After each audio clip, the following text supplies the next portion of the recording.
Salut tout le monde, on se retrouve aujourd'hui pour parler des empreintes laissées par les animaux. On va se focaliser dans un premier temps sur les empreintes laissées par les mammifères.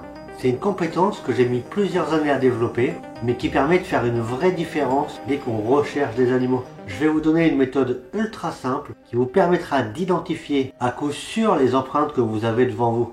Pour simplifier, dans toute la vidéo, on va parler de doigts à chaque fois qu'il y aura une trace d'empreinte. On n'est pas forcément dans le terme scientifique, mais c'est beaucoup plus parlant. Il faut savoir qu'il existe 3 types d'empreintes. Les mains, les pelotes et les sabots.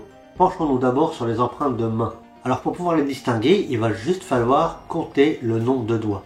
Si l'empreinte possède 5 doigts, comme la vôtre, alors il n'existe que 2 possibilités. Soit l'empreinte est palmée, soit elle ne l'est pas.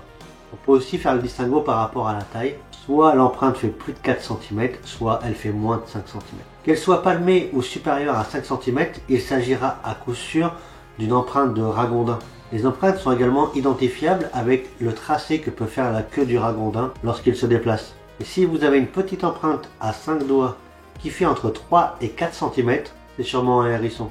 Attention, les hérissons sont une espèce protégée. Il est interdit de les déplacer, de les déranger. Donc si vous en avez un dans votre jardin, donnez-lui des croquettes pour chaton, de l'eau, mais surtout pas de lait. On continue avec les empreintes qui ont 2 mains différentes. Avec une empreinte à 5 doigts et celle d'après à 4 doigts. C'est que les pattes arrière ont 5 doigts et les pattes avant ont 4 doigts. Si l'empreinte fait plus de 4 cm, il s'agira à coup sûr d'un écureuil. On pourra souvent voir les petites griffes associées à l'écureuil. Et si l'empreinte fait moins de 2 cm, il va s'agir d'un rongeur. Les pattes avant seront souvent plus petites que les pattes arrière. Et sans être un expert dans le domaine, il va être extrêmement compliqué, voire impossible de différencier les rongeurs. Donc on va s'arrêter à cette catégorie rongeurs. Et enfin, il nous reste une dernière espèce à avoir des mains, c'est le lapin.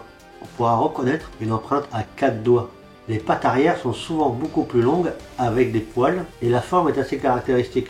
Concernant les empreintes de main, nous pouvons donc distinguer le ragondin, le hérisson, l'écureuil, les rongeurs et le lapin. On est donc avec des petits mammifères et on va augmenter un peu la taille en passant sur les mammifères qui laissent des empreintes de pelotes. Donc les pelotes, c'est les petits coussinets qu'on peut retrouver par exemple chez le chien et le chat. Une fois encore, il va falloir compter le nombre de pelotes. S'il y en a 4 avec des griffes, vous avez forcément affaire à un renard ou à un chien. Les empreintes sont vraiment similaires. La seule façon de les distinguer, ça va être de tracer une ligne droite entre les coussinets extérieurs et intérieurs. Et si la ligne est ininterrompue, c'est qu'il s'agit d'une empreinte de renard. Sinon, c'est un chien. L'empreinte du renard est légèrement plus ovale, mais c'est extrêmement dur à voir sans comparaison immédiate. Et enfin, s'il n'y a pas de griffes, qu'elles font moins de 4 cm et qu'elles sont rondes, ce sont des empreintes de chat.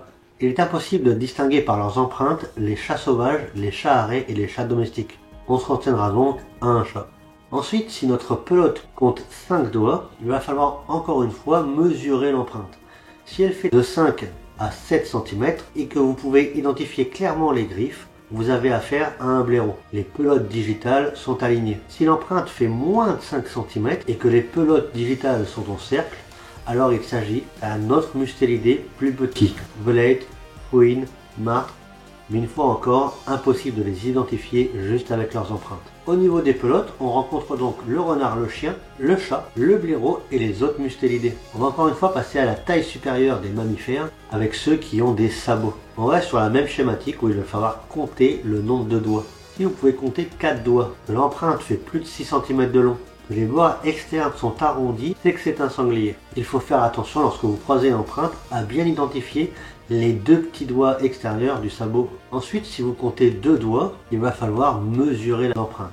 Si elle fait moins de 6 cm de long et que les bords externes sont arrondis, vous aurez affaire soit à un chevreuil, soit à un mouflon. Donc là, il faudra également faire un parallèle avec le biotope dans lequel vous êtes pour pouvoir identifier clairement de quelle espèce il s'agit. Si l'empreinte fait plus de 6 cm de long et que les bords extérieurs sont régulièrement arqués, alors il s'agira d'une empreinte de cerf. Il faut garder en tête que les animaux se déplacent et que les empreintes sont rarement parfaites. Elles diffèrent également si elles sont faites sur de la terre humide ou sèche. Donc prenez le temps de bien étudier l'environnement dans lequel vous êtes, de bien étudier les différentes empreintes que vous avez devant vous pour pouvoir identifier au mieux l'espèce qui vous a devancé. Au niveau des traces de sabots, vous aurez donc l'opportunité de différencier le sanglier, le chevreuil ou le mouflon si vous en avez par chez vous, et le cerf. Déterminer les empreintes des animaux devient une vraie passion au fur et à mesure du temps. On se prend au jeu du détective à essayer de savoir qui est passé avant nous. Les empreintes sont une bonne base de départ, mais il est ensuite possible de découvrir d'autres traces et d'autres indices de présence. Pour ça, je ne peux que vous recommander le livre Traces et indices de la salamandre. On y retrouve absolument tout pour identifier les traces et les indices laissés par plein d'animaux qui y a autour de chez nous. Je vous mets le lien dans la description, n'hésitez pas à aller y jeter un coup d'œil, n'hésitez pas à aller y jeter. Sinon, vous pouvez toujours vous rabattre sur une clé simplifiée de détermination des empreintes de mammifères. Une fois encore, le lien est dans la description. J'ai pu voir pas mal d'indices lors de mes sorties photo animalières. Je vous mets donc la playlist juste là. Vous allez voir, j'ai fait de belles rencontres. On se dit à très bientôt, prenez soin de vous et de la nature.